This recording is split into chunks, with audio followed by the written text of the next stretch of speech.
Davao, known for its vibrant culture, economic dynamism, and natural beauty. Over the years, Davao have evolved from an agricultural outpost into an economic powerhouse of Mindanao.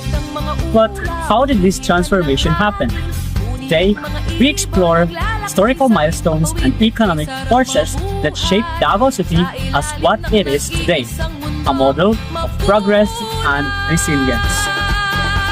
Sayaw, sayaw, sumasayaw ang langit kay raming dahilan upang magdiwang tayo ay pinag-isa ng langit, lupa, kalikasan at kultura.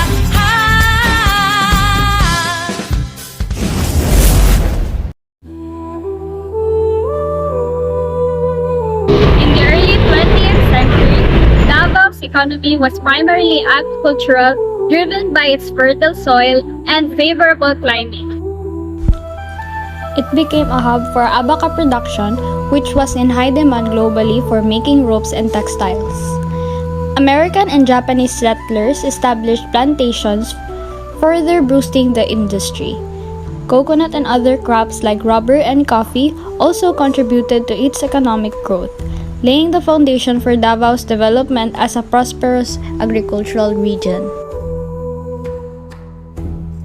Davao City describes like Manobo, Bagobo, and Manobo practice subsistence farming like fruits, rice, fruit crops alongside hunting, fishing, and weaving.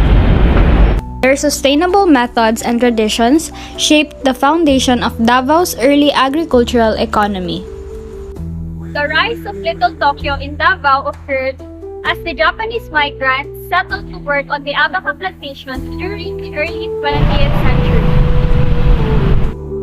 They established thriving communities with businesses, schools, and cultural hubs, making Davao a center of Japanese influence in the Philippines before World War II. During the World War II, Davao became a strategic site occupied by the Japanese forces, leading to intense battle and heavy destruction. The Japanese forces occupied Davao and used it as a base for their operations in the region. The city endured heavy bombing and destruction as Allied forces sought to liberate it. Davao's eventual liberation in 1945 marked a key moment in the recapture of Mindanao, though it left the city in ruins. The post-war development of Davao City from 1940s to 1960s marked a period of rebuilding and transformation.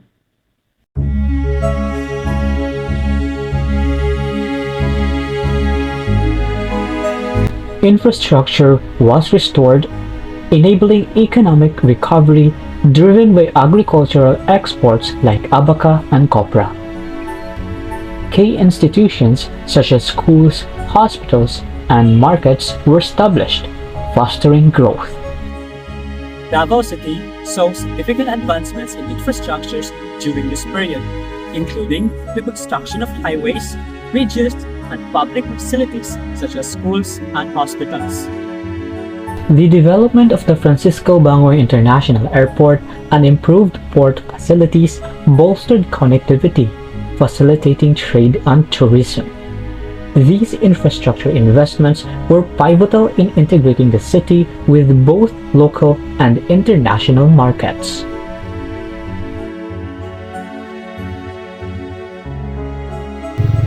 Local businesses flourished as Davao City became a regional economic powerhouse.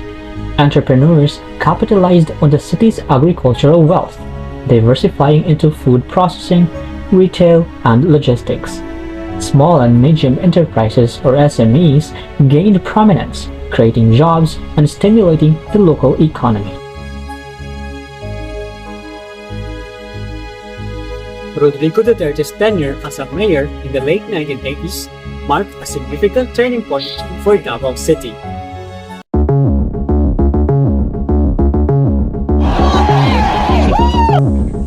Paparilin ko kayo. His controversial approach to governance, emphasizing law and order, drastically reduced crime and restored public safety, earning both criticism and praise. Policies like the establishment of a central 911 emergency response system, anti-smoking ordinances, and infrastructure projects transformed the city into a model of urban governance, though human rights concerns regarding extrajudicial practices sparked heated debates.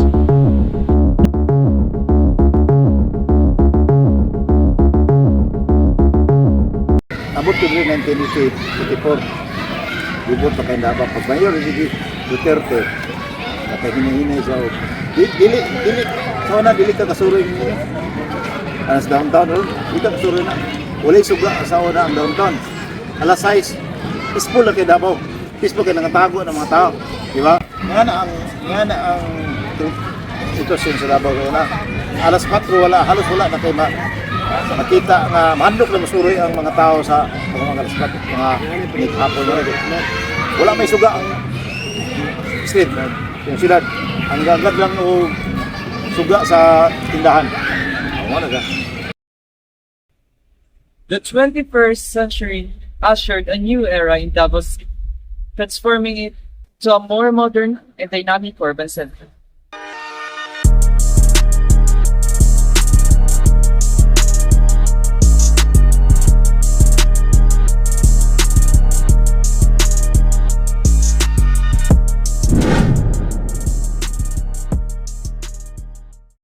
In the 2000s, Davao City cemented its status as a regional powerhouse. Its population grew to over 1.8 million, driving demand for housing, goods, and services. Infrastructure development took center stage, with projects like the Davao Coastal Road, Bypass Road, and the modernization of public transport. The establishments of eco-zones like the Davao Eco-Zones and the IT Parks created opportunities for industries such as manufacturing, logistics, and information technology. The city also became a hotspot for business process outsourcing companies, hosting major players like Teleperformance, Concentrix, and VXI. These firms brought thousands of jobs to Davao, contributing to the city's GDP and cementing its reputation as a BPO hub outside Metro Manila.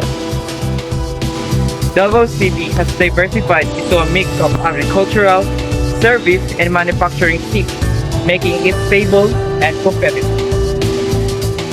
Agriculture remains vital with exports of bananas, durians, and pomelos continuing to dominate. At the same time, the city has embraced modernization, balancing industrial development with cultural preservation. Davao has consistently ranked as one of the most competitive cities in the Philippines, praised for its infrastructures, ease of doing business, and governance. The city's low crime rate, environmental sustainability, and vibrant culture scene make it a prime destination for investors and tourists.